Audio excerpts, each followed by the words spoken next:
Hi everyone, it's Alexandra and welcome back to my channel. Today I'm going to be going over my flip through for the month of May in my bullet journal, and I'm going to discuss what worked versus what didn't work, and how my trackers and everything came out. So let's get started.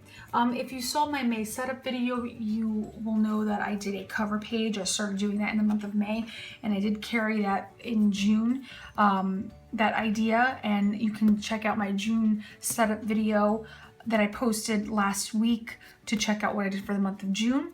But I went with the May flowers theme for the month of May, and I tried to carry that out all throughout the month. My monthly turned out to be really good and helpful for me.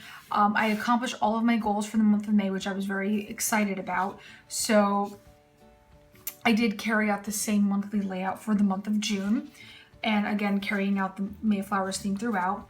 My currently page is all filled out with shows and songs and things that I was reading for the month of May. My habit tracker, okay, came out really nice. Again, I was kind of disappointed. I was so bad at taking my vitamins for the month of May. Hopefully in June I'll make more of a conscious effort to do that. And everything else kind of turned out the way I expected it to.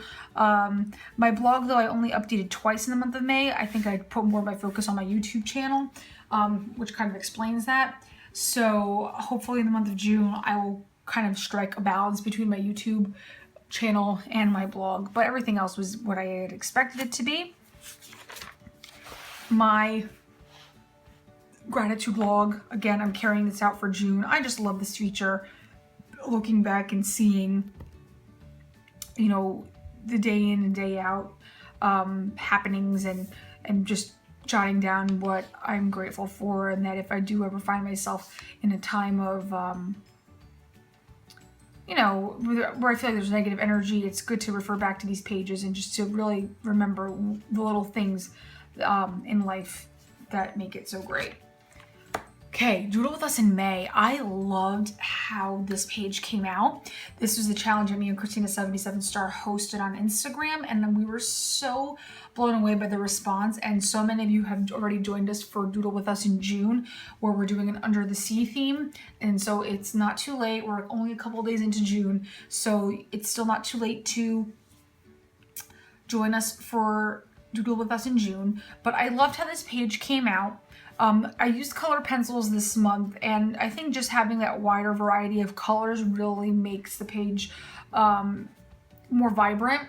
The month before, in April, I did the Passion Theme Life Doodle Challenge, and I had used my Tombos, and because I don't have a wider variety of color, it just didn't turn out like, I mean, as vibrant as this. So I know for June I was going to use the color pencils as well for this, and it's just beautiful. I just love this. It's just so fun, and it was a good day to like start out my morning, just doing my little doodles and just really having fun with it. Okay, my Instagram tracker and my YouTube subscriber growth. I was so happy that for the month of May, for my Instagram tracker, I was able to cross out by $4,000 4,000 subscriber and 4,500 subscriber box. And I'm so thankful to each and every one of you who follow me on Instagram and on YouTube. I mean, this is absolutely fantastic. And who follow my little channel on YouTube and follow me on Instagram. And I'm indebted to each and every one of you. Just thank you so much from the bottom of my heart. So I was really happy to fill this out as the month went. My May memories page, it wasn't as eventful as April, but there were a few days that stood out, obviously, that I made note of, and I was just really happy with how this came out. It just makes me happy looking at it. Then I have, for my first week of May, I had my weekly overview and my dailies for the first week of May. I didn't like how this came out. I don't know why. I think I had it pictured differently in my head, and you know, I had a time tracker that I wanted to do, and then like it didn't turn out the way I wanted to, so then I had to white this out, and I don't know.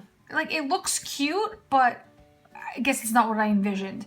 So, yeah, I don't know how I feel about this. But yeah, this is the first week of May. I was trying to do like a bow and like little floral theme, but again, I wasn't too crazy about how it turned out. Then this was the second week of May. I changed up the layout. I did the weekly, everything in a 2-page spread. This is what I did with the Plan With Me video with the mason jar theme, so you can check that out if you want to replicate this yourself. I like this layout a lot because everything is here, and if things come up during the weekend, you can just plug it into the specific day. And so this works for me quite a bit. If you see my June setup video, I moved my time tracker to a 1-page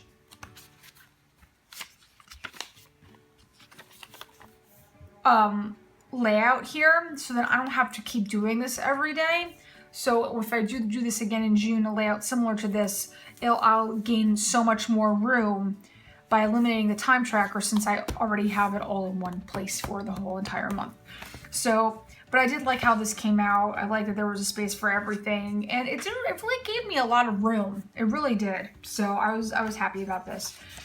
Then the third week of May, I did the most like artistic decorative layout. I would normally not do this again just because it's not practical, but again, it spoke to that specific week. I had received a Mother's Day card from my husband, and it had this like, the cherry blossom lantern theme, and I loved it. I'm like, oh my God, I want to put that in my bullet journal. So I copied it to the best of my ability here, and I carried out the lantern theme throughout.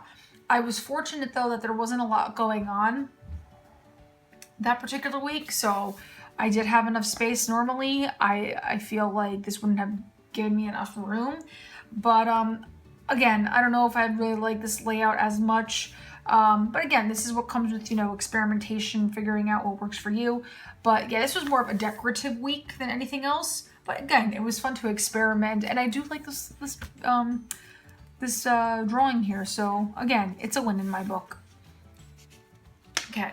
Then, one of my favorite things I came up with for the month of May is my master grocery list. What I did was I went on Pinterest and I got an example of a master grocery list, and I eliminated things that I normally don't buy. I tweaked it to fit my needs, and basically I put in everything by category, fruits, vegetables, and so on. And it turned out to be a 4-page spread when all was said and done. And so basically, if we flip over here, I have my shopping list. This came from a magnetic list pad I got from the Target dollar spot. And so I rip one out every week and I put it in here. It's a nice little designated spot. And I go through my list and I make my list for the week before I go shopping. And then this here also serves as, when I'm not like during the week, once I'm done food shopping, this can also act like a dashboard where I can keep all of my meals on these Post-its, and I can float them around, for whatever I'm making that week. So I loved this idea. And it's been so helpful. And it's so great because with this, I don't have to rewrite this whole page every week. I put in a tab using my repositionable Post-its, and now I know where to go exactly for everything here from week to week. And this comes out, and that is basically it. And I love this. It's been one of the most practical, helpful spreads in my bullet journal so far, and I'm really, really happy that I did this. So this has to be one of my favorite features for the month of May that I came up with. Super, super helpful. And this kind of goes in conjunction with back in April when I did my recipe log, so I can refer back to this with all the recipes and everything that I've ever made, and I can meal plan and, go about creating my shopping list. So helpful. And then last but not least, the final week of May, Okay, I did a very similar theme to the one 2 weeks before. I did everything. I did it over 7 days this way, so Thursday was kind of in between the 2 pages, but whatever, I made it work. And I liked that this part here, it was like decorative, but also functional. So I tracked all my weather up here, and I really liked this idea, just kind of like seeing the forecast for the week. Again, keeping with the May flowers theme, again, that was my goal all throughout with all the spreads. So time tracker, the events for each day, and then I separated out my meals. And then I have my to-do and my notes. And so this probably had to be my most favorite layout for the month of May that I'm probably going to carry out into June if I feel like doing a weekly again. And the great thing is, like, I feel like even for the month of June, like now this week I've been doing dailies, and then I go back to a weekly, and again, I love how fluid the system is, and I can just change it up depending on my mood, and it's great. So that is basically it for the month of May. If you want to check out my June setup video, that is that's on my channel, so you can check that out and what I changed up for June. But if you have any questions on anything regarding layouts or supplies, I have a link to all my supplies down below in the description box. Please join us for the Doodle With Us in June challenge. It's a lot of fun. You guys are coming up with some amazing doodles, and we're doing it a little differently as far as making all the doodles for the month of June part of one larger cohesive picture. So as a sneak peek here of what I've been doing so far, see, like it's all kind of gonna be a larger picture by the end of the month. So, and you can get this printable on my blog, alexandraplans.com, okay? But it's not too late to join us. And again, please subscribe, give this video a thumbs up, and thank you for watching. Until next time, bye.